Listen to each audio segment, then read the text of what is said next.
Dr. Andrew Baldwin is a professor of wetland ecology in the Department of Environmental Science and Technology at University of Maryland. He's a plant and ecosystem ecologist and directs a research program on two broad topics: responses of coastal wetlands to global change variables, including invasive species and wetland restoration. Dr. Baldwin mentors graduate students, teaches courses on wetland ecology, and restoration, and is active in professional societies. He is the past president of the Society of Wetland Scientists.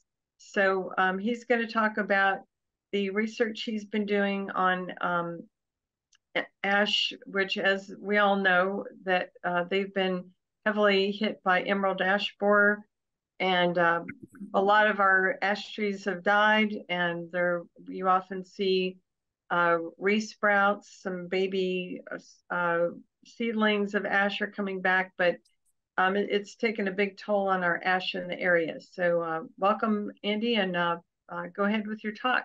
Thank you. Okay, great. Thank you very much for inviting me here. It's great to talk to everybody, all these folks who are, all of you who are interested in plants and native plants and ecosystems. And so I'm excited to talk with you about wetlands that are dominated by ash.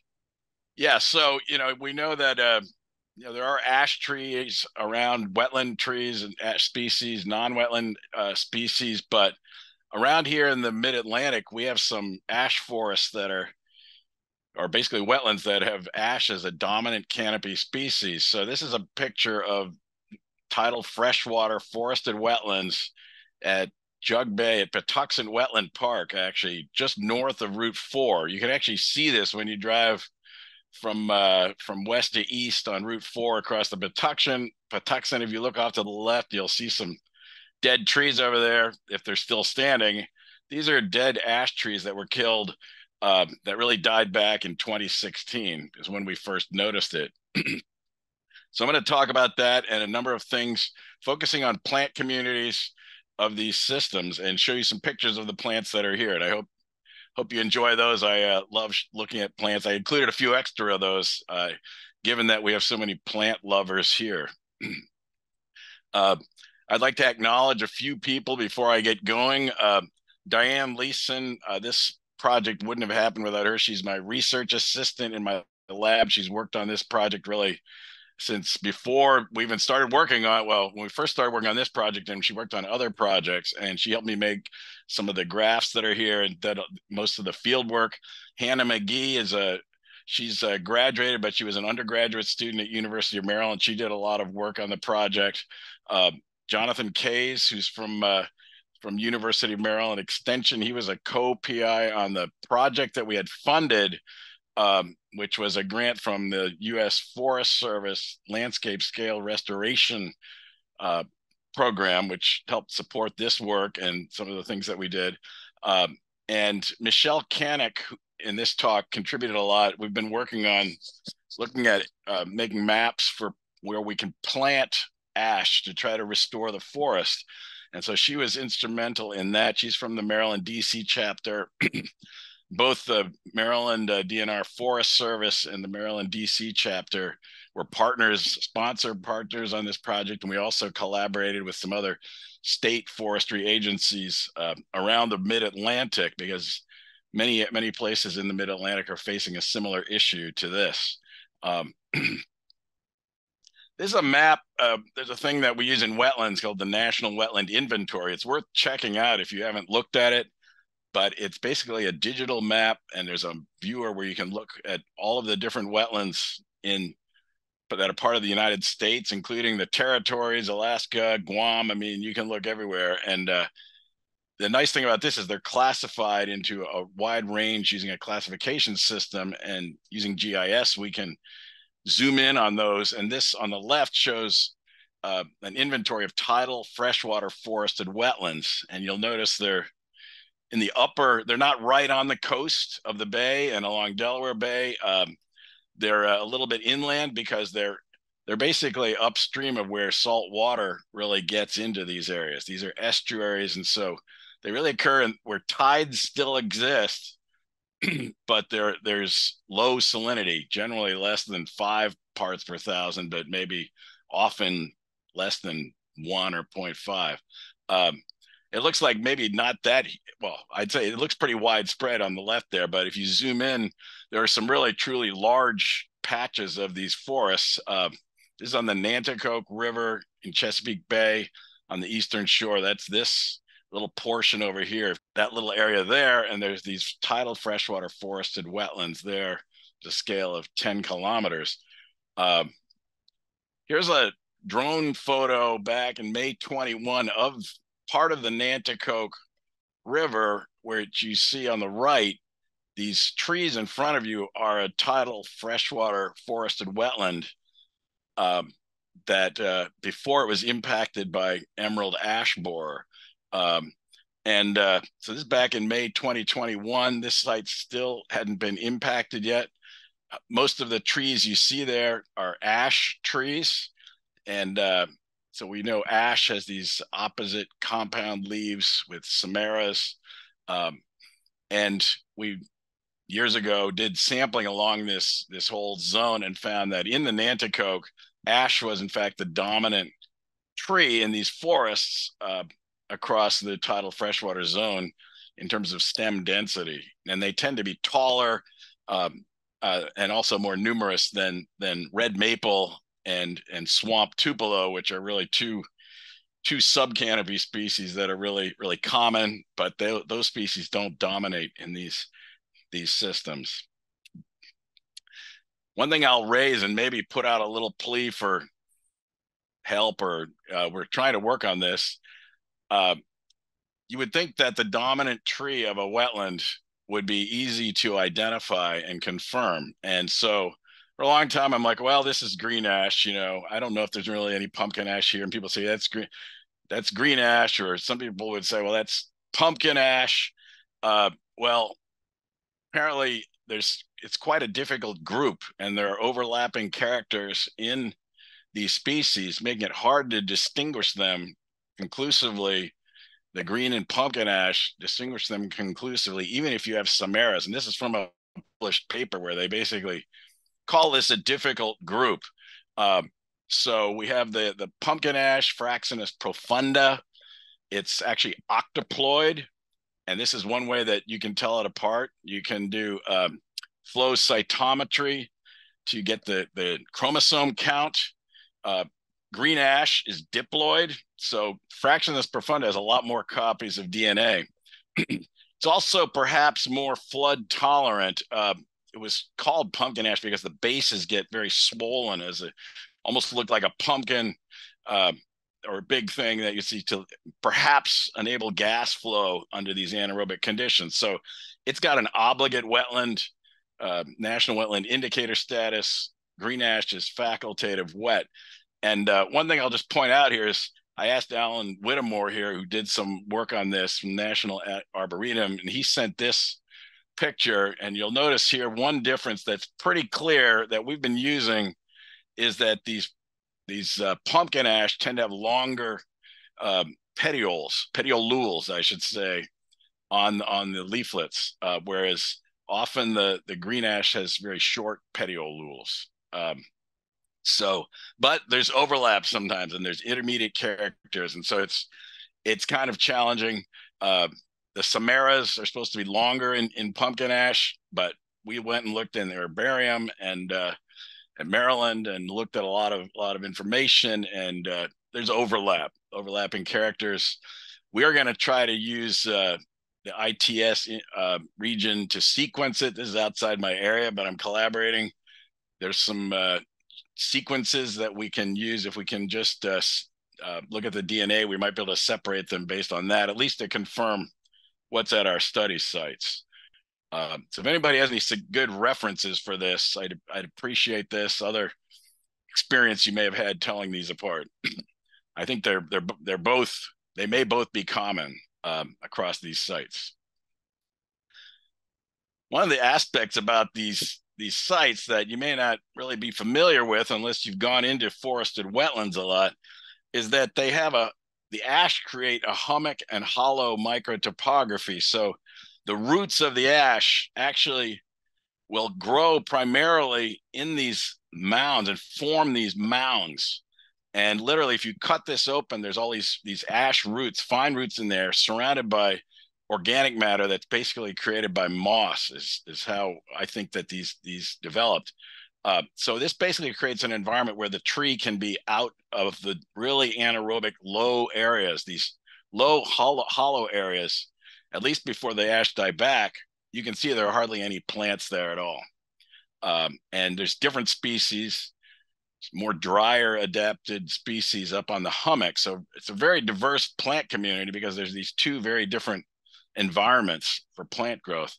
Part of what we did, and we used this in this map on the right, is a diagram of just one of the plots that we did that maps out where the hummocks are. These black areas are the hummocks, and these X's are where different species of trees were on that hummock. And we're using this to estimate biomass, leaf litter production for this whole plot, which is actually 10 meters by 10 meters. It's a 100 square meter plot approximately. So we've combined the productivity of the hummocks and the hollows to estimate this larger scale productivity. I'll talk about that a little bit later. So the emerald ash borer, just briefly, this is an invasive phloem feeding beetle that lives between the bark and the xylem of ash trees. The larvae, the adults, are shown in this picture on the right, this green, beautiful green color. But the larvae, the adults lay their eggs on the tree, and then they hatch, and there are these larvae that form. And you can see this on the right at the point of this knife. This was at Patuxent Wetland Park when this was still going on. And so these larvae basically dig around. You can see where they've been digging around in here and basically girdling the tree. And so on the left, you see these galleries, they're called.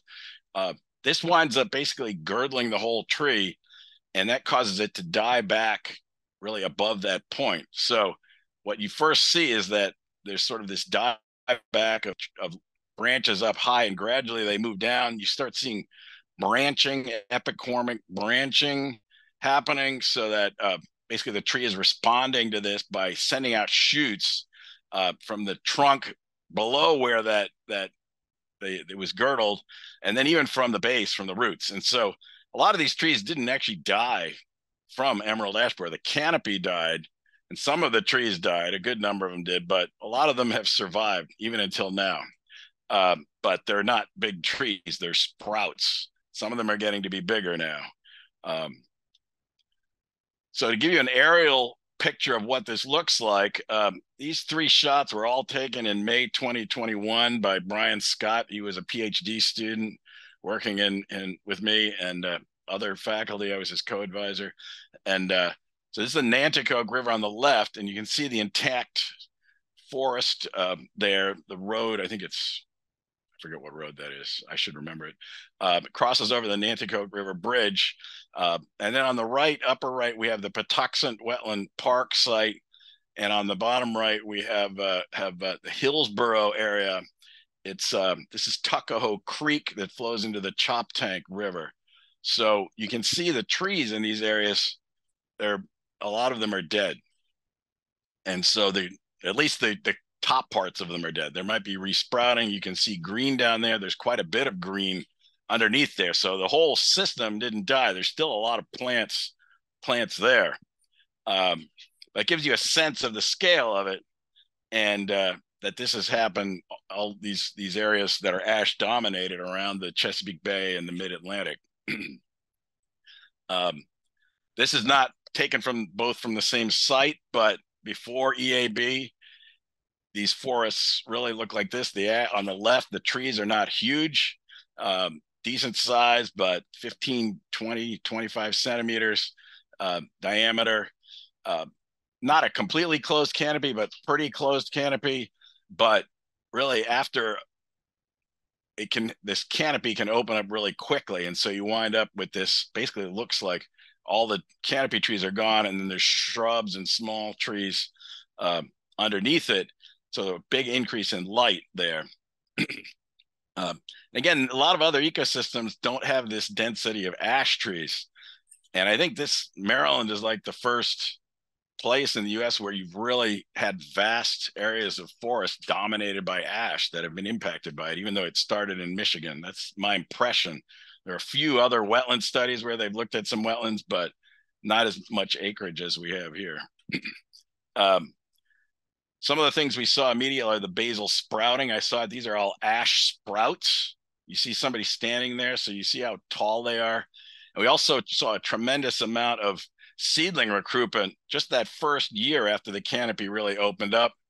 There's a lot of annual plants like Burr marigolds, Biden's laevis. There's Polygonum, erifoium, these sort of annual plants that a lot of them are from a marsh. You saw a marsh in one of the photos that have washed in there. They're part of the seed bank. And as soon as the light opens up, that goes up, they germinate and they just carpeted the area. Poison ivy has really enjoyed this. You see it growing up along there. And there's a few scattered other trees. You don't really see them here, but a couple of scattered red maples and a swamp tupelo or two, but mostly ash. So what did we do? When this happened, I was working at Patuxent. We were doing other things related to carbon cycling. And then this happened. I'm like, I've got to study this because I've worked in disturbance ecology really since I was a grad student, and how plants respond to that, how that may interact with things like sea level rise or saltwater intrusion. So I was like, I've really got it. This is really a fascinating thing for me. So we did field plot surveys to try to describe how the vegetation responded to this ash canopy damage over time. We did a planting experiment. This is part of the landscape scale restoration program. Part of that restoration program involves doing things to try to restore forests. And so we planted non-ash species at different sites. And then lastly, we developed maps, an online map that's not quite online yet. It should be online and available fairly soon, where you can zoom in and look at places where you might be able to plant ash and get the most, make it the most worthwhile from a time and financial standpoint. We also tied in with this some sea level forecasting to give a sense of, well, you can plant in all these areas, but if the sea level is going to go up, why bother? You hear that kind of thing somewhere. So I'm going to try to address that a little bit at the end. So we set up 4 study sites in tidal freshwater wetlands, and these died back. The ash canopy died back. The 2 on the left, which are on the western shore of the bay at Patuxent, died back in 2016, approximately. Piscataway, which is Piscataway Park, down near across the river from Mount Vernon, that we think that died back about 2011. We don't have good solid evidence about that, and it's a little bit hazy. That it started dying back, and it might take 1 or 2 years to really get going, 1 or 2 growing seasons, but sometimes it's very noticeable.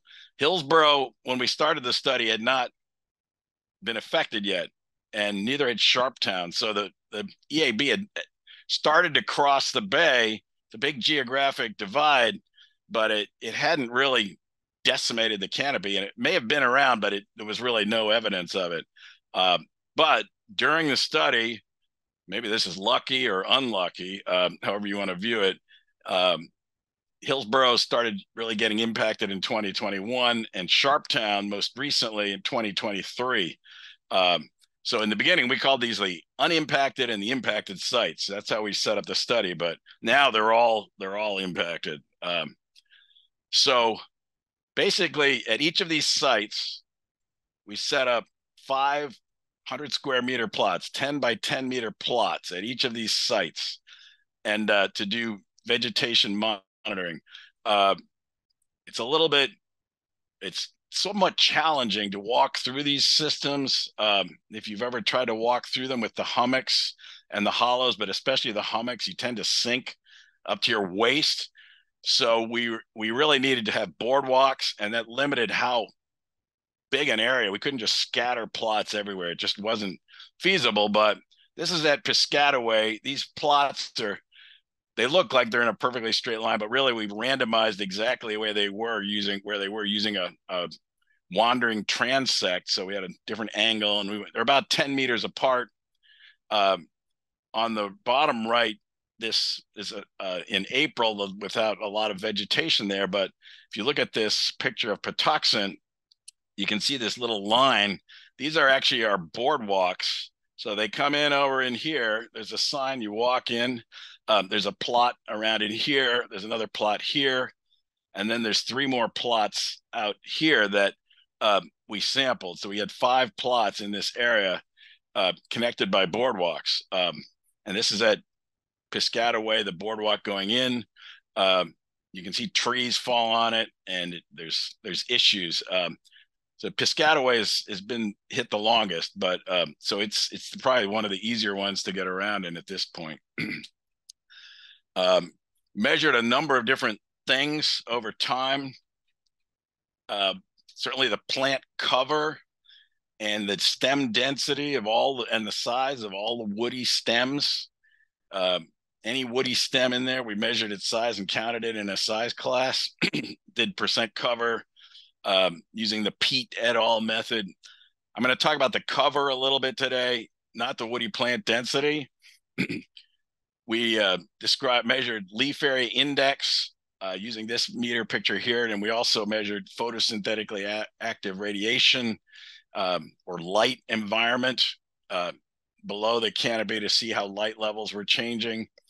We measured as an index of tree production leaf litter. So in the fall, we'd set up these leaf litter traps, 2 of them in each plot, come out every couple of weeks, harvest the material, dry it, and weigh it. And so biomass, we also harvested that at a randomly located plot, above ground biomass. We also did below ground biomass. I'm not going to talk about that now. But so using these biomass and leaf litter, we also measured senesced biomass and estimated that based on measurements in the same plots of green and senesced plots. And so we could estimate how much leaf litter is being produced at using those area of the hummocks and the hollows, that black and white cow type map. How much of that 100 square meter plot had this kind of herbaceous biomass in it, or on hummocks or hollows, and how much was leaf litter. So that allowed us to get this total estimate of leaf litter input to the system or plant production. We also measured water level over time. Water level is a key thing to look at for wetlands. Really has a major effect on vegetation. And so moving into results, what I've got here in this top left, I've got the percent of PAR. This is the percent of full sunlight from 0 to 100% at the 4 sites, Piscataway, Patuxent, Hillsborough, and Sharptown, and the approximate tree canopy dieback year. So this one died back in 2011, this one 2016, 21, 20, 23. And then I've got the years that we measured this, 2019 through 2023, using just a light meter below the tree canopy. So this is like, and so we look at Sharptown, start on the right, when the trees were there, light level was very low, 10% or so of if you were outside. As it started to die back, you see the light level starting to go up to like 15, 20%. So as the canopy opened up. And so in these 2 pictures here show that site in June 2020 and August 2023. So there's this opening up, more light level, more understory growth. Hillsborough also was not impacted when we started, but over the years, it was the next one to get impacted. And so light levels went up quite a bit, and then they dropped off a little bit. Patuxent hit in 2016 was pretty high when we started, already impacted, but it's gone down some. We attribute that to growth of these saplings, primarily ash sprouts that have grown up and are maybe 5 meters tall at this point, 5 or 10 centimeters diameter. And Piscataway went up and then back down. It's not clear what's really going on there, but it has the highest light levels, and it was hit the longest ago. So this, if you start on the right and go to the left, it's sort of like a progression over time. If this site got hit, you start out low, it goes up, and it just keeps going up as the woody plants die back. And the understory plants really respond to this by increasing their cover and also the leaf area that they had. And here we've broken that out by different vegetation strata. So on the left, we have a plant cover on the y-axis, and we have these different colors, which is the blue one is the herbaceous plants. So this understory. Then we have our woody shrubs in red. We have trees, which are green, and vines, which are purple. And so just looking at this one on the left, it's a little messy, but Piscataway and Patuxent, you see that herbaceous plants really dominate the cover that's there. The other ones are much lower. If we look at the same thing at sort of at Patuxent, if we look at Hillsborough, we see, if you look at focus on the green line, the tree, really the Hillsborough and Sharptown, the green line really dropping off as we saw the dieback. So the cover really went down, and really at the same time, the herbaceous plants really went up. There's some other effects there. The shrubs going down, I'm not sure what that is. Some of that may be due to trees falling on them, because there were trees. For a while, it was pretty dangerous to even, you didn't really want to go out there. We actually at one point at Patuxent had arborists come out and hack down, cut up trunks that were lying there, stacked up, just so we could get through to the plots. I'm sure that was a strange job for them. It's a little clearer actually with the leaf area index on the right. We just have herbaceous shrub and tree layers. So we measured basically the leaf area of those strata. Same kind of picture where the sites impacted earlier, Piscataway and Patuxent, the herbaceous plants had the highest leaf area index. The shrub and tree had lower ones. For Hillsborough and Sharptown, we see the tree leaf area index starting high and then declining, while here the shrub and the herbaceous plants are increasing after over these few years since the canopy opened up. One thing that was a little surprising, and I was looking at this data, if you look at just the number of species in each of these 100 square meter plots, all of that turmoil did not seem to have a huge effect by the canopy dieback. And so herbaceous plants at all the sites, they were the most species rich before, and at least in the previously unimpacted and the impacted sites. Shrubs are fairly rich, and vines. Trees are the lowest diversity. So over time, we're not seeing this, at least at the plot scale. Now, maybe there's some patchiness. It might be becoming more homogeneous or something like that. We haven't looked at that yet, but it's not like we're losing species. It's not turning into a monoculture out there from this dieback. And this was really maybe I thought one of the most interesting things in terms of and ecologically significant things that we did is looking at the leaf litter, again, from the senesced herbaceous plant litter from the biomass harvest, and then the leaf litter trap data, but extrapolated in terms to grams of leaf litter per 100 square meter plot. Okay, so this, for this big area, we've estimated how much leaf litter is basically being produced and then falling down in those plots every year. And it's kind of fascinating that if we look first at Hillsborough and Sharptown, the total litter has stayed really pretty much the same. We see the tree leaf litter, as we know, they died back during this time. So they kind of declined some, the tree leaf litter went down some. So that's going down. There's still shrubs there that might be contributing some. The herbaceous plants were not really contributing much in these sites. It started going up as the canopy opened up, but not, I'm sorry, that's the herbaceous litter. So if you add this up in the blue line, total plant leaf litter, and sort of as an index of productivity was going along, and it kind of maybe went down just a little bit. In the Piscataway and Patuxent, we see that the total leaf litter overall, at least during 20 and 21, was very high, much higher than Hillsborough and Sharptown. And again, going down, which is a little bit unexplained. They all went down during 2022. We're not sure what happened there. We're still monitoring, so we'll see what happens this year. But the point I want to make is that there's all this herbaceous litter that is herbaceous plants that are growing there that you've seen. And when the canopy opens up and tree leaf litter goes down, but herbaceous litter input goes way up. And so compared to the unimpacted status. And so the primary productivity of the whole system is going up. And you might even say it maybe almost doubled.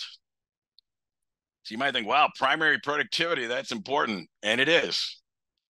So, it's an index of how much plant growth there is per square meter per year. And there are a lot of ecosystem functions that relate to that. Things like climate change, nutrient cycling, organic matter, its ability to keep up with sea level rise. And so, but without much of a loss in plant diversity. So there's this shift from trees dominating the herbaceous production to herbaceous plants dominated the production, and the total productivity going up a lot. So I don't want to go too long, but I want to show you some shrubs. These are some species. I'm going to show you a few plant slides now. Many of you may be familiar with these, but these were very common shrubs: the arrowwood, silky dogwood, winterberry holly, spice bush. A lot of beautiful plants there. Well-established shrub layer. These are some of the common herbaceous plants. There are many more of them. Quite a number of plants in tidal freshwater marshes are annual plants, like this clearweed on the left, the jewelweed on the right, and this halberd leaf terrathum, which can form a well, sometimes it seems like the only species there in a marsh. But there are also some perennial plants in some spots, like pickerelweed and this groundnut. So these are some common ones. We've got some beautiful ones like Turk's cap lily.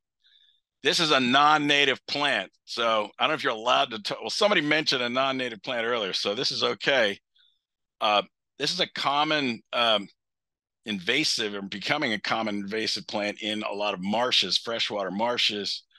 Merdania kaisak, a non-native invasive, and certainly at Piscataway, it's become very abundant there at a high density.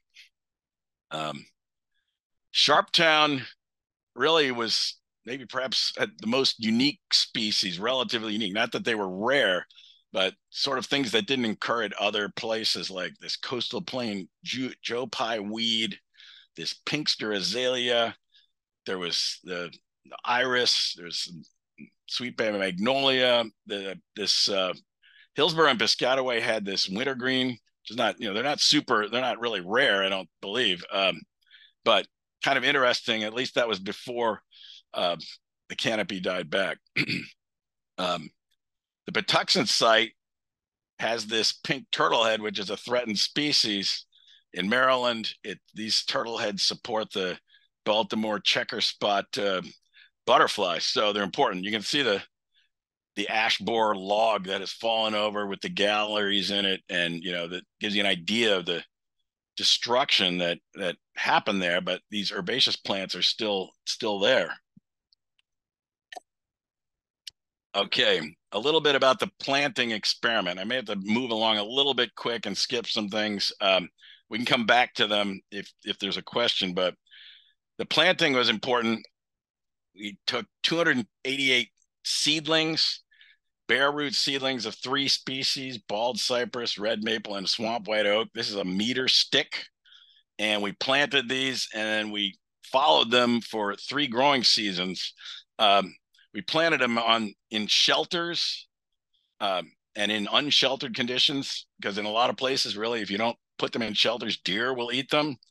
There was some suggestion just automatically put it in shelters based on experience in non-wetland systems. We planted them in hummocks and hollows because hummocks are less stressful environment. Maybe survival would be better.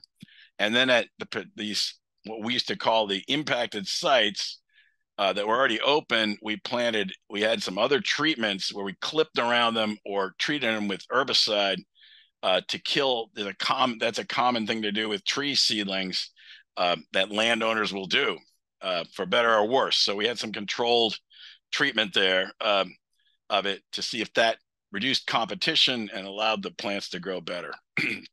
And I'll just go to these results. This table has got the information. So bald cypress, the short story is bald cypress really, it's an obligate wetland plant. It had the highest survival of these 3 species. It really didn't seem to matter much if you planted it on a hummock or a hollow. There are tidal freshwater wetlands that have bald cypress in it. It's not common at all at our study sites, but it's one of these like climate ready species because it's already here and we're near its northern range, but as things get warmer, it can move northward. So that was kind of encouraging. Swamp white oak, facultative wet. It survived pretty well on hummocks, but not very well at all in the hollows. So it died back.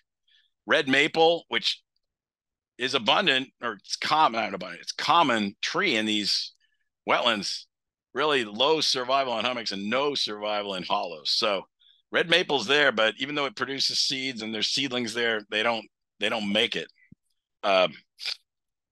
So that's kind of interesting. We'd like to have done Atlantic white cedar. We weren't able to get that. And there may be there's swamp tupelo that would also be nice to try. We didn't, I don't think we could get that either. So there may be some other species. Surprisingly, these shelters, they had really a mixed effect. I mean, they didn't have much of an effect. I think there were deer out there, but not very many. And so you really didn't need to put shelters in these things. That was our conclusion. The orange lines have shelters. The blue ones have no shelter. This is the height. We have some survival data too, but the shelter may have, in some cases, made them grow taller. They're trying to get up to the light, you know. So shelters weren't really important. This clipping and treating, it really didn't affect the growth and survival either. So really, you can just go out and plant these things. Some of them mostly on hummocks. Bald cypress, you could plant it anywhere. Shade, you know, the hummocks tend to be shadier than the hollows, so you can plant them in the shade, you can plant them in the sun. And we've had some now that are like 5 or 6. They're taller than I am, actually. Some of them are that we've seen. All right. I'm going to go through this sea level rise and GIS forecasting. And here, Michelle Canick really played a key role. She's a GIS specialist with the Nature Conservancy, Maryland, DC chapter. This is a similar map to what I showed you before. And I clicked through a couple of these, but tidal freshwater wetlands are forested wetlands. They're not uniform. There are these different categories. And this is from the National Wetland Inventory. The kind of wetlands we were interested in, if you go to the NWI, National Wetland Inventory mapper, you can look for broadleaf deciduous wetlands. And if they're PFO1R, palustrin forested, this should say broadleaved deciduous, seasonally flooded, tidal, these are what we really think are the ones that are most likely to have ash dominance. And we think that for a few of these. So Some of these things have different hydrologic regimes, but about 78% of these broadly deciduous forested wetlands are we think are good conditions for ash, at least around the mid-Atlantic. And here we have the green ones are really the ones that we think are really probably ash dominated. These brown ones, they're other types of, they're not just forested. They might still include ash, like down here in the Nanticoke. There's a lot of scrub shrub wetland that has ash, but it's co-dominant with other species, and the canopy is very open, I think because of salt water coming in and pulsing it. So we thought, well, these are nice habitats, but if you want to plant, the areas that really got devastated were these green ones because they were dominated by ash in all likelihood. And so if you plant there, you're more likely to be able to get a forest back, whereas there's still a forest in these other areas. It's lost ash trees, but there's still maple and other trees that are similar size. So we focused in on PFO1R. Another reason is there's something called PFO1S, temporarily flooded tidal fresh, and PFO1R, seasonally flooded tidal fresh. These are the descriptors. They're not that great, but at the Hillsborough site, we noticed there was this, among one of the sites anyway, at least, that we looked at, there's this yellow outlined area, PFO1S here, and there's a PFO1R. So temporarily flooded, seasonally flooded. And if you look at this from the air, you can see the PFO1R here. This PFO1S is a tidal freshwater wetland, but it has hardly any ash in it at all. And it's like this much difference in elevation. So a little bit of elevation difference really alters the soil waterlogging, the tidal inundation, and can really determine the dominant tree species that are there. So you see the dead ash here, and then the intact other species, a lot of red maple, other species that are there. So that was another decision point that we used. We also looked at some databases. We didn't just assume that ash was everywhere. We looked at a number of sources, spatial data on ash presence from the Natural Heritage Program, Marist Forest Service, Continuous Forest Inventory, the USDA Forest Service Forest Inventory and Analysis, FIA. We had places that had been treated for ash, and we also had places that we just observed. So we were able to confirm these purple areas.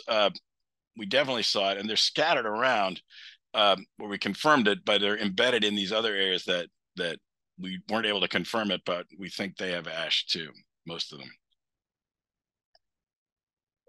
So we're looking at mapping the PFO1Rs for where might be good planting efforts. So you can look at a map and say, what is that like?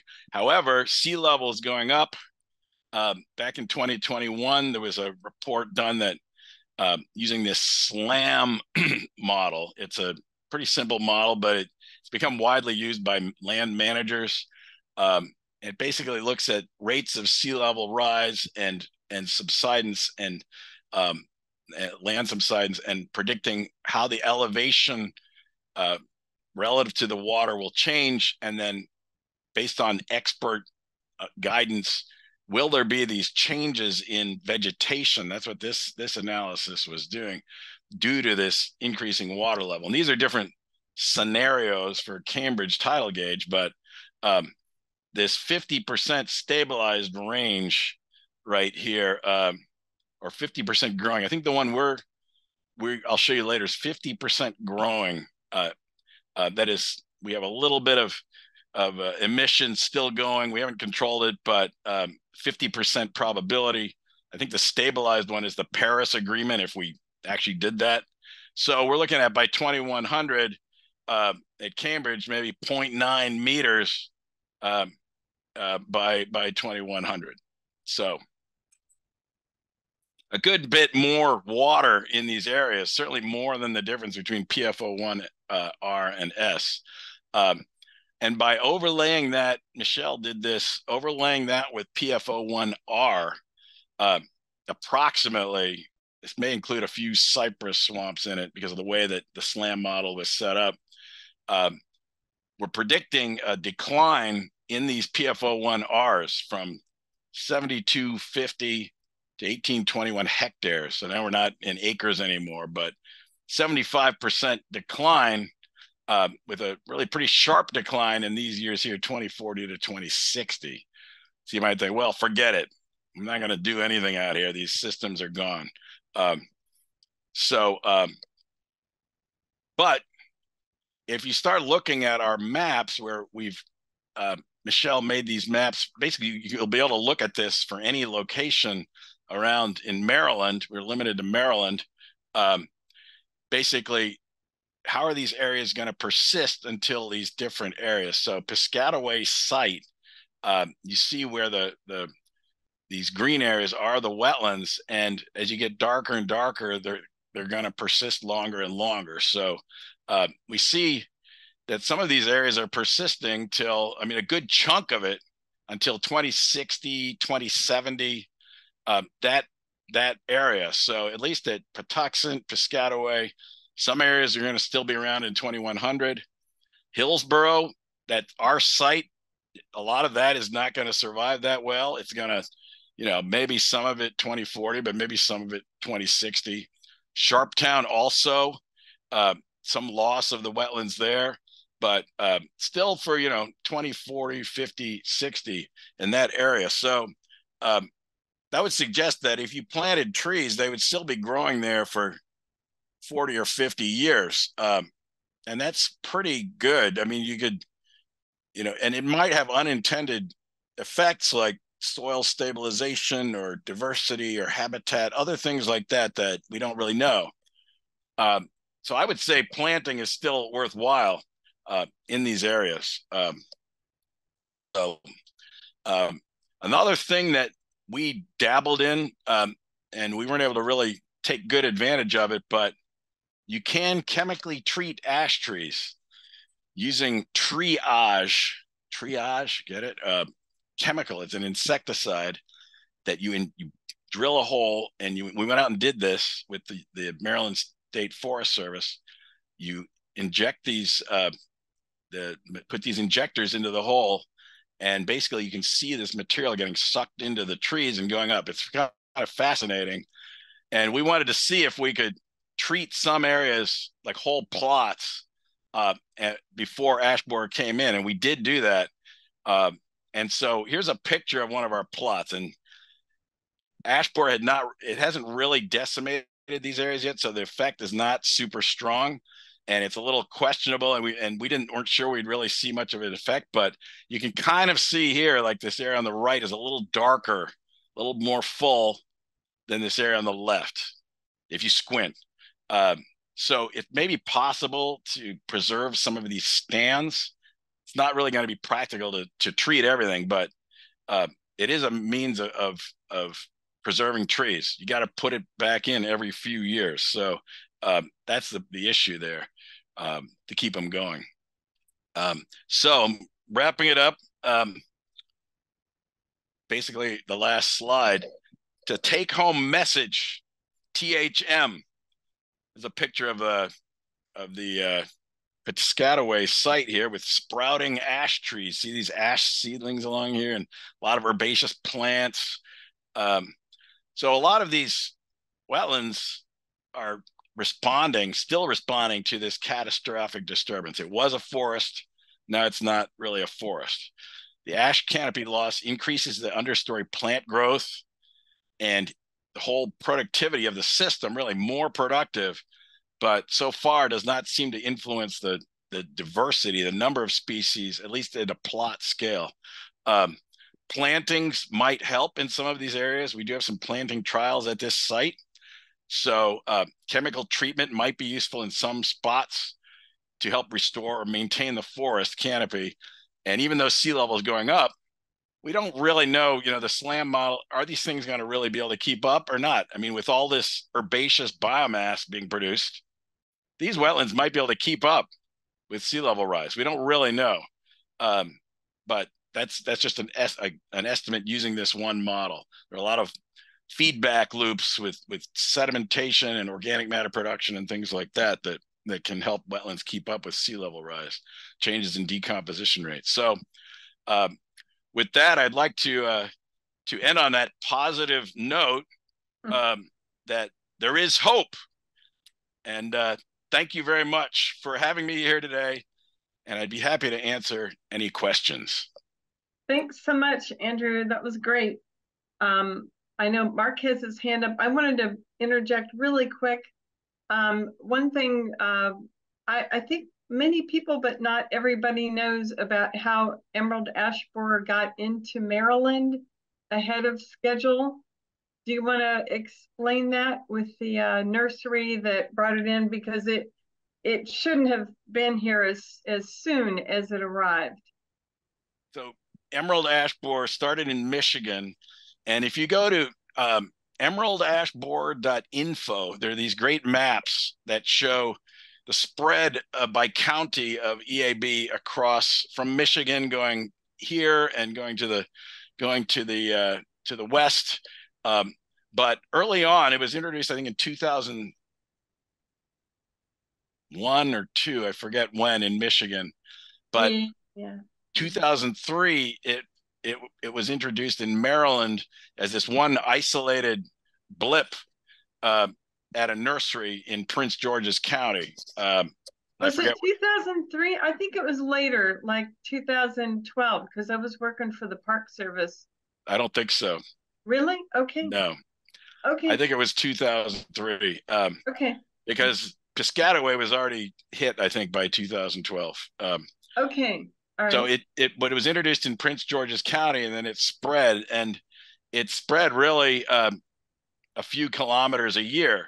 But so over the last, since 2003, it spread and got to Patuxent, where I noticed it 2016, and then it kept spreading, hit the bay, and then crossed the bay, and then to the other ones over the since up to 2023. So now it's pretty widespread, but it's still causing dieback.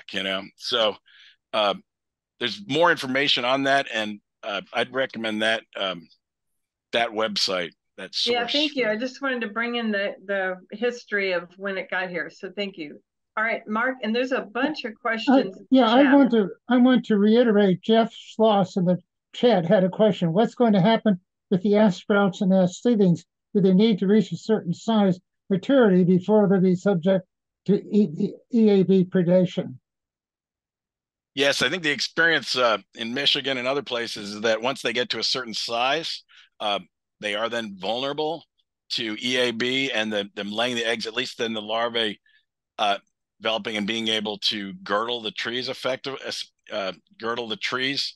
So we haven't really seen that yet, for example, because it hasn't been enough time.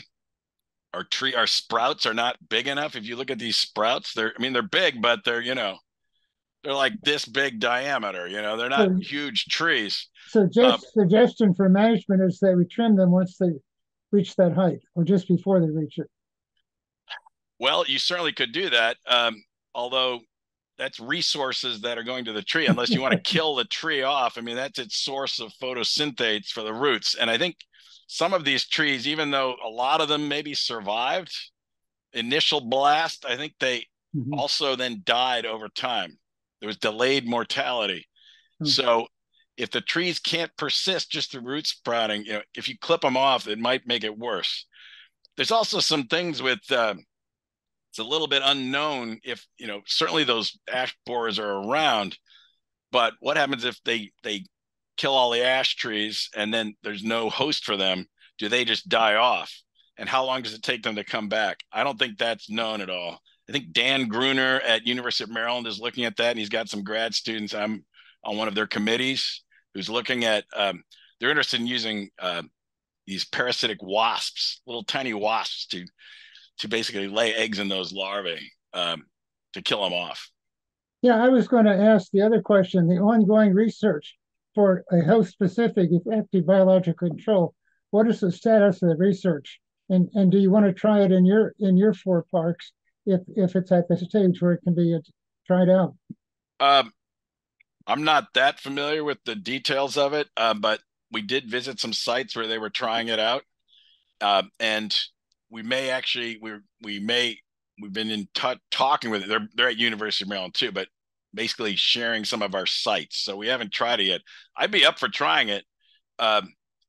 You know, you have to have enough of the host of the larvae there, I think, for this to work. So but I think it's complicated. It's not, and I'm not that familiar, you know, not an entomologist, but it's not that straightforward. Like you just release these wasps and then it's all taken care of. I mean, these populations will die out. They won't persist. They won't spread. Right. And so, yeah. Andy, are you familiar with Dr. Jean Dewan? I might be slightly messing up his name. He's he was the emerald ash borer biocontrol expert that was helping with releases in the area. And if he's still doing the work, he's definitely the one. And we may have him give a talk sometime to update. But he was doing his darndest to get those. There were like maybe 3 or 4 species, and they had their wasps. And they had different lengths of ovipositor, and some of them were really able to get in to get the emerald ash borer, and others had too short of an ovipositor and other things. But it was really fascinating, and I was involved with some of that before I retired. And then COVID hit, and it was like everything stopped. So yeah, COVID knocked out the invasive tree pest working group that was at DNR, and we haven't met in that thing since. But I'm on a student's committee, a PhD student with Dan Gruner, and I think he's the guy you mentioned is also on it. Good. So and he was in some of these other meetings too. So I think they're tied in with him. Mm-hmm. And you know, and I don't know the status. They're doing greenhouse experiments. They're doing field releases. They're doing monitoring to see how effective it is, but they're not really so far linking it to like ash survival. There isn't really that link. Right. Mm-hmm. So, yeah. You know, I mean, there are the other things that could happen is like there is work going on in Michigan on lingering ash, which is ash that may be genetically resistant to this. And so it hasn't been long enough here for us to really find that. We haven't seen anything, but it's possible that some will turn up. And Great. Yeah, somebody was asking about that, and I was glad they brought that up. So yeah, if you have anything else to say about it, there are people interested. You might check out Kathleen Knight, Knight, with the Forest Service in Michigan, but she's done a lot of interesting work and doing work with setting up whole propagation systems for propagating this resistant ash and doing tests. You know, like they have procedures for screening different lines. And so as things go on, we may be able to do that too here. And not me probably, but you know, like screening different lineages for ash borer resistance. Mm-hmm. So, okay, thanks. Diana? Hi, yeah, I had a quick question. When you were discussing the shelter impacts, did you guys have measurements of deer density in those areas before those shelters were in place? No, we didn't. You know, based on experience, like Jonathan Keyes, who's a state forester, was a state extension forester, that his experience in planting in a lot of areas, there were just deer that were a problem everywhere, and thought that landowners were often putting these things in. But we really had very little deer impact at all. And so I don't know why. I mean, I think I saw deer tracks and I saw one plant that was nibbled, but I think it's difficult access for them. So there may have been deer around the area, but maybe not going into the wetlands that much. Okay, thank you. Okay, Frida, you're next. I have like 2 related questions. In that chart where you were measuring the productivity of and the variety, the number of species, you summarized it by saying that the production measured was in general had gone up, but looking at it carefully, it appeared that the production of all the other plants, yes, that's the chart, went up for 2 years subsequent to EAB, but in 2022, everything shows a decline, and some of them, the total plant litter and the woody plant leaf litter, showed a decline lower than prior to EAB. And related to that, I just wanted to question why you didn't also census or separate data between native plants indigenous to that region and possible increases of non-native or invasive species, which I don't live in your state. I live in New York State. And our experience is that all events that lead to loss of canopy and a rise in sunlight tends to favor the invasive and non-native species to the detriment of native species, which are there because they're adapted to a more closed canopy. So I'm wondering why you didn't separate that data, because I would think it's significant. Well, yeah, we have that data. We don't have it necessarily for leaf litter. We don't have it for that, but we do have it species in terms of herbaceous cover and in terms of biomass of herbaceous plants. We do have that. I didn't present that, and we don't have all of that analyzed yet. So yeah, you're right. I mean, in some of these sites like Piscataway, that Merdania kaisak is really, the marsh dewflower is really abundant. It really is very, very abundant. Now, the other sites like Patuxent, there's a lot of herbaceous biomass, but it's like native plants like wild rice, lots of it, or burr marigolds, or pear thumbs. The 2022 decline is really kind of a mystery, and we haven't really figured that out yet. The other thing is, it's like the Piscataway and Patuxent. Remember that that's not the beginning of EAB when it went up, and it's been up high. So since like 2000, it was 2010 that Piscataway lost its canopy, 2016 for Patuxent, and so the productivity went really high. Now, one of the reasons that it may be going down, I mean, one possible thing, at least for those two sites, is that there are more of these ash sprouts that are shading things out. I mean, it's some dense sprouts in some places, but the herbaceous plants went down at the other sites too, at the Hillsborough and Sharptown. So it's a little bit of a mystery why all of the plants' biomass went down across the board for herbaceous plants. So I would just suggest you might need to consider other factors such as storm surge related to climate change, perhaps raising salinity, or weather changes, which creates more heat stress, or there are just so many other things changing. Yeah, well, and so we do have those wells, which are data logging water level wells. So we've been recording that inundation frequency. And one thing that we'll also be able to do is look at sea level trends. Sea level goes down sometimes or up. And so we need to look at that.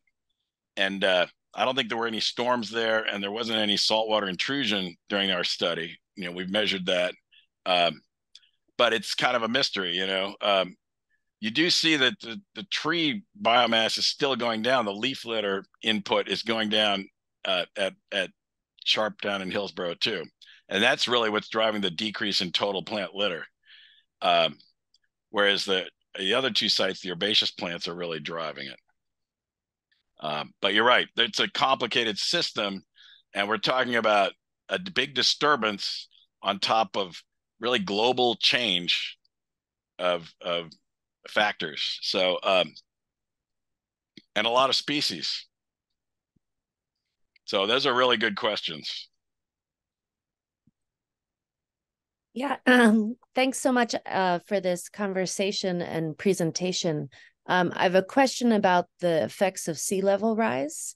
Yes. You showed on some map the loss as the water gets too deep. Is there any expansion, like uphill, or is it moving too fast and the plants can't go fast enough? I think that there is. I was thinking of that during the talk, and so I don't believe that this is looking at expansion right here. I'd have to check on that, and I could get back to you. Certainly, you can use SLAM to see if there are areas that it's going to expand. And there have been some articles that say in some areas there's going to be an increase of wetlands. But you have to have areas where the topography is right, and so it's not that we're always going to lose, but we're going to gain some wetlands too. But there have to be a place for them to move. But I don't believe these are not. Just looking at these maps, it's not encroaching very far if it is. So my thinking on this is that no, it's not showing. It's showing how long that PFO1R persistence is going to happen in that spot before it transitions. So, and for PFO1R, it's going to transition to marsh. So it's not necessarily going to be gone. It'll transition to marsh. Does that make sense?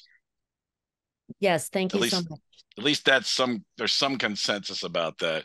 Some of these things might just wind up dying if sea level goes up too fast. Okay, thank you. That was really interesting. Who's next? Is it Joe Francis? Go ahead and yes, I've read that ash leaves are particularly good for wood frogs in vernal pools. Are any of your students looking at amphibian population trends? No, they aren't. But I mean, I've thought about wildlife quite a lot during this study, and there really is a need to document how it's been a huge change in the habitat, of course, for birds, but I imagine also amphibians and reptiles. So it's a freshwater environment. We definitely see frogs and other organisms, other amphibians there, turtles, and but I don't have any students who are working on that. Mine are all working on plants and wetland ecosystem aspects, but not the fauna.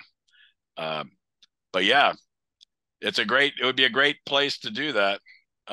But yeah, I imagine it's a huge impact on the birds. Was my thinking about it. I don't know if anybody's a bird person, but if anybody's, you've basically gone from a forested system to this shrubby sort of marshy habitat. And I got to imagine that affects amphibians too, because you're filling in a lot of that space in the hollows. We may lose some of the hollows, the deeper areas. We lose some of the microtopography, which will also affect reptile and amphibian habitat, would be my guess. But I don't know anybody who's looking at it. Actually, I'm a birder, and it's been great for woodpeckers. Oh, really? Yeah. That's true. I've dead trees. That's one of the signs of when you're doing a survey of ash damage, ash canopy index. Woodpecker holes are one of the things you look for. So one of the questions in the chat was, can you expand on the genetic diversity of the octoploids and whether they might be better able to adapt to climate change and other stresses that are coming than a sort of standard diploid? Well, that's a really good question. You know, I actually had the idea when I started thinking about sequencing these of looking at how diverse these populations are. Are they uniform genetically, or are they not? I'm not a plant geneticist. I talked with some plant geneticists. It would be you could do it, but it may take some method development to look at plant diversity. But you're right. I mean, maybe these, you know, the octoploid one has more. It's got more DNA. Whether that means it can adapt better, I'm not sure. In a way, it may be less. It's certainly more flood tolerant. So if it gets more flooded, it may do better than the green ash. It's obligate and not fact wet. I think red maple is tetraploid. I think we're getting outside my area, so don't quote me on that. But if you look at red maple, it's all over the place. And there's so much genetic variability. So I think it's kind of unknown, these two species, how, you know, there's probably there is a lot more known about green ash than pumpkin ash, but there's very little. We only found a handful of sequences on pumpkin ash in GenBank. I looked at GenBank. That's pretty cool. Yeah, good question. I'm sorry, I can't really answer it that well. There was another question. No, it was an interesting response. I still don't really understand how you get an octoploid.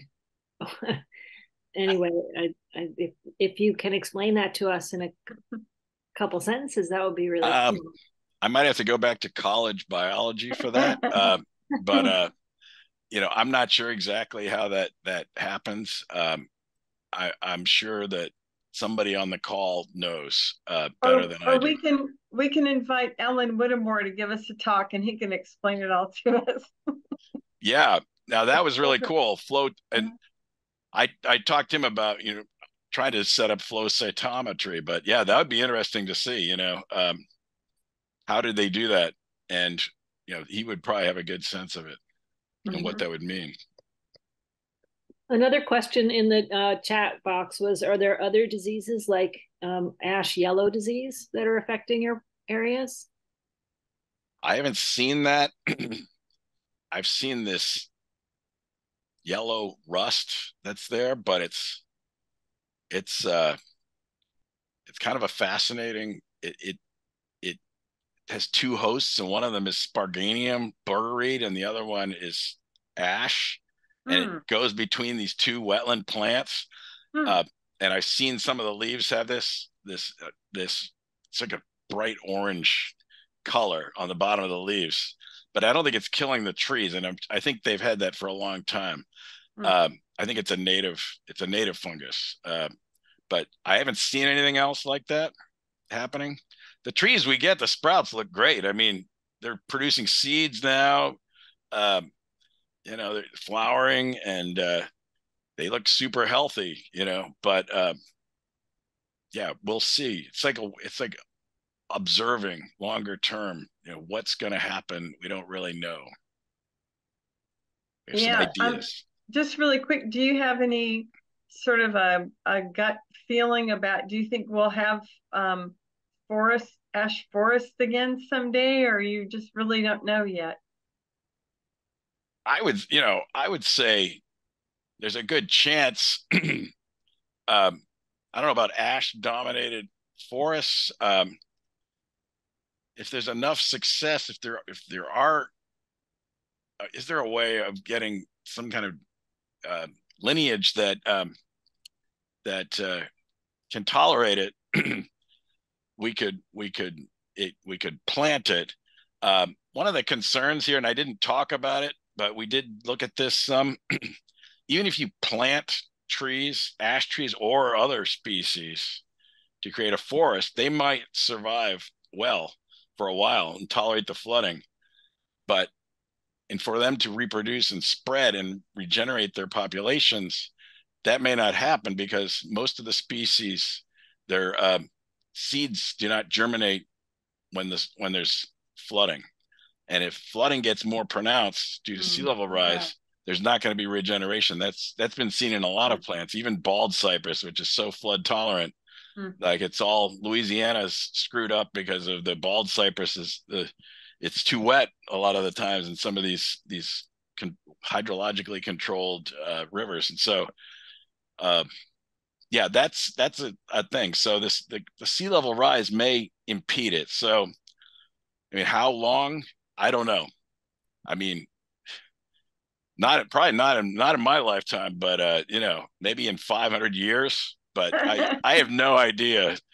It's not looking good. But you know, if it can migrate inland, you know, there may be, and there's tolerant things there. We can plant. One thing about these, I'll just say about the planting. I've shown you some really big areas. Vast, like the Nanticoke, but these other sites where we are, they're pretty small, and a lot of the sites are very small, and so they are accessible to planting. And if you could get something and you have enough people doing it for long enough, yeah, you could get ash going again, and I think it would reverse it. Okay, so thanks. I'm kind of optimistic. All right, that's good to hear. And Jeff Schloss says the fusion of two or more genomes within one nucleus results in polyploidy, resulting in each cell containing more than two pairs of homologous chromosomes. Polyploidy occurs in the majority of angiosperms and is important in agricultural crops that humans depend on for survival. So, thank you, Jeff. Looks like Jeff also has a question. Dr. Baldwin, have you asked your DNA collaborators whether there might be a fluorescence or spectroscopy-based measurement you might be able to make in the field, given octoploid versus diploid for the wetland ash, instead of actually needing to sequence the distinguishing alleles? No, but would you think that would make a difference? I mean, I actually have a fluorescence machine, but generally we use it for stress related things. Is there evidence for that? I don't know. There are all sorts of fluorescence assays that are used in fact, you could karyotyping to look at the changes in human chromosomes that cause a number of genetic diseases, inherited genetic diseases. Use fluorescence measurements. It seems that one could possibly distinguish with a fairly simple instrument, handheld instrument, octoploid versus diploid cells. Just the brightness of the fluorescence, but I don't know that for sure. Need somebody who has more familiarity with those kinds of tools. Well, that's a very interesting idea. Maybe I'll dig into that more because, you know, I talked with Alan Whittemore and he said, well, the flow cytometry, which we have a unit there at Maryland that you can do it and pay them to, you know, you got to prep it and everything and do all the lab work, which I'd need to have a student or somebody do that. That's one way, but when I talk to some plant geneticists, they're like, well, I would just look it up in GenBank and we'll sequence the ITS region and then that'll do it. And so I'm like, all right, I haven't really done either of those, but maybe there's something else, you know. You know, part of the thing is somebody has to actually identify it as that species at some point and say, this is one, this is the other. And I think Alan Whittemore has said these are definitely two different species, and so we think this is the one and the other. But you know, the sequencing may not be that same way, and they use samples from arboretums and things around. It's not like they're going up to a wetland and doing it. So the fluorescence is interesting, though. That might be interesting. Do you know if there's any native predators of these guys from wherever they're from? The ash borers? Yeah. I gotta imagine, well, woodpeckers, right? Somebody said that. I mean, yeah, a lot of birds that go for larvae, but yeah, they're not like insects there are not enough things, I guess, to go after them to really make a big difference, at least not yet. That's why they were introducing those parasitic wasps to try to get to the young larvae before they did a lot of damage and kill them off. You haven't discussed in detail how the emerald ash borer moves around.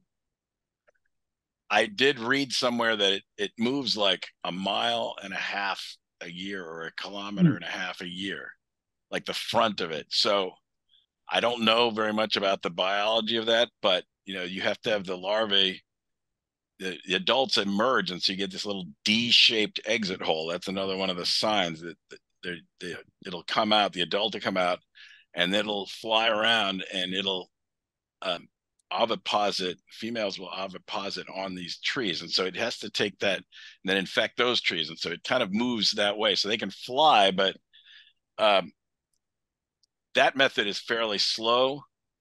But firewood or like nursery material, like happened in PG County, that method is really fast for how it moves. So those things about not moving wood, those are good things to not do, because it's not just ash borer. When I was in that working group about tree pests, I mean, a lot of our trees face a lot of non-native pests, of insects or pathogens, and it's a real issue. I mean, it's not just ash. There's other things, they're struggling with it. So something to be aware of. Yeah, good question, Mark. Yeah, that's good. Because there were big efforts for a while about alerting people not to use firewood where you are and not to drag it with you all over the place. And I don't hear much about that anymore. It's kind of like, oh, that was 8 to 10 years ago or something. But it's still a really important thing to do. Okay, Fawn, you had another question? Go ahead. So Dr. Baldwin, I worked at an ESC light on the Bush River, and it's a legal hailing, and it's a near site.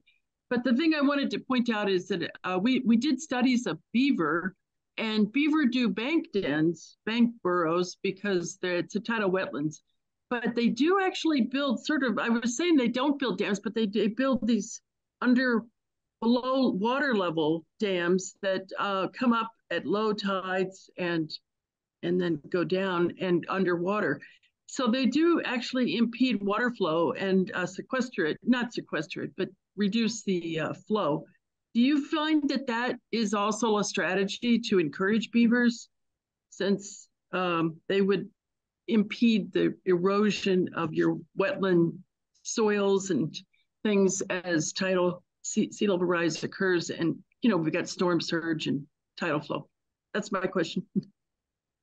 Well, certainly beavers are really important in non-tidal wetlands, and may have, been a we used to have a lot of different kinds of wetlands, I think, because beavers were all over the landscape. But tidal wetlands, I have seen them in marshes sometimes, and I've seen them impound the water, and basically the tide will come in and the tide will go out, and the water back behind the dam is full of water, and the plants change, they become submerged. It's a huge thing.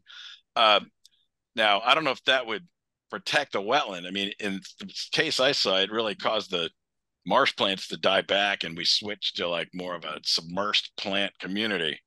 But the dam itself might act as like a protective structure. So, I'm not, it's a good question. I don't know if I don't see them a lot in tidal marshes. Piscataway has really huge Mongo beavers, because I did kayak trips there for the Park Service. Yeah, they're very happy and healthy there. Well, there's a national movement to bring the beaver back. That's right. Environmental roots, and I support that. And one of the biggest arguments is to stop stormwater runoff. It stops the flooding. It really makes a big difference. Yeah, I think that's a great idea too. And I do think that there were a lot more of these sort of wetlands that were created by beavers, or, and they were maybe even wetter and marshier systems, where now we have more forested wetlands. So it may have really been been a different landscape when there were a lot more beavers around. Okay, good question, Fawn. Yeah, All we right. just saved a beaver habitat in Maryland that was in trouble. We actually had a movement and did it in Charles County. Great. Well, I would just say this is great. I really appreciate you guys have some great questions. It's really nice to meet everybody. I won't remember your name. There's about 5 people I got their name right here, but really great to talk with you, and I hope you enjoyed it and learned some things. And so thank you again. Yes, thank you very much. Yay, really appreciate it. It was very interesting. I learned a lot, and from you and from the questions people asked. It's really interesting group we have.